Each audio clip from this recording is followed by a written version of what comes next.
Hi welcome back to my YouTube channel. ಇದು ನಾನು sweet corn ಅಂತಂದಿಲ್ಲ. ಸೊ ಫಸ್ಟ್ ಸ್ವೀಟ್ ಕಾರ್ನ್ ಅಂತಾರ ಒಂದು ಕಾರ್ನ್ ಅಂದೆ ತೊಗೊಂಡೆ. ಅದೈತೆ ಫಸ್ಟ್ ಸಿಪ್ಪೆ ಪುಳಿಸದೈತೆ ನೋಡು.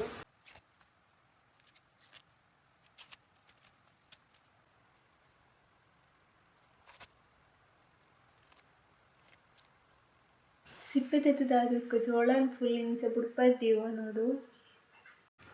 ನೆಕ್ಸ್ಟ್ ಒಂಜಿ ಪಾತ್ರೆ ಇದು ಐಕ್ ನೀರು ಪಾಡ್ದು ಬುಡ್ಪದ್ನ ಜೋಳನ ಪೂರ ಐಕ್ ಪಾಡೋ ನೋಡು. ಒಂದು ನೀರು ಕೊದ್ದಿನಾಗ ಜೋಳ ಚೂರು ದಪ್ಪ ಆವರ ಸ್ಟಾರ್ಟ್ ಆಪುಂಡು. ಅಪ್ಪಾಗ ನಮಕ್ ಗೊತ್ತಾಪುಂಡು ಬೇಯ್ತನ ಅಂದಿತ್ತೆ ಅಂತ ತೋಚ್ಪೊಂದುಲ್ಲೈತೆ ಒಂದಿತ್ತು ಜೋಳ ಬೇಯ್ತದುಂಡು.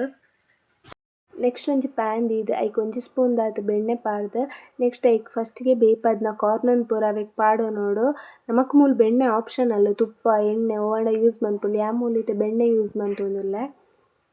ಒಂಜಿ ನಿಮಿಷ ಒಂದೆನ್ ಫ್ರೈ ಮಂತೊಂದು. ನೆಕ್ಸ್ಟ್ ಒಂಜಿ ಸ್ಪೂನ್ ದಾತ್ ಚಿಲ್ಲಿ ಪೌಡರ್ ಪಾಡ್ದು ಫ್ರೈ ಮಂತೊಂದುಲ್ಲೆ. ನೆಕ್ಸ್ಟ್ ಒಂಜಿ ಅರ್ಧ ಸ್ಪೂನ್ ದಾತ್ ಉಪ್ಪು ಪಾಡ್ದು ಫ್ರೈ ಮಂತೊಂದುಂಡು. ಒಂಜಿ 5 ನಿಮಿಷ ಫ್ರೈ ಮಂತೊಂಡ ಯಾವುಂಡು. ಉಂದೆಕ್ ಪೆಪ್ಪರ್ಲ ಆ್ಯಡ್ ಮನ್ಪೊಲಿ, ಯಾನ್ ಮೂಲು ಪೆಪ್ಪರನ್ನು ಆ್ಯಡ್ ಮಂತೊಂದಿಜ್ಜಿ. So finally sweet corn ready ಆತುಂಡು. ಸೊ ಈ ವಿಡಿಯೋ ನಿಕ್ಲೆ ಇಷ್ಟ ಆದಿತ್ತನ ಲೈಕ್ ಮನ್ಪುಲೆ, ಶೇರ್ ಮನ್ಪುಲೆ, ಕಮೆಂಟ್ ಮನ್ಪುಲೆ, ಅಂಚನೆ ಸಬ್ಸ್ಕ್ರೈಬ್ ಮನ್ಪುಲೆ ಪನೊಂದು ಈ ವಿಡಿಯೋನ ನಾನು ಇಡೆಗೆ ಎಂಡ್ ಮಂತೊಂದುಲ್ಲೆ. Thank you.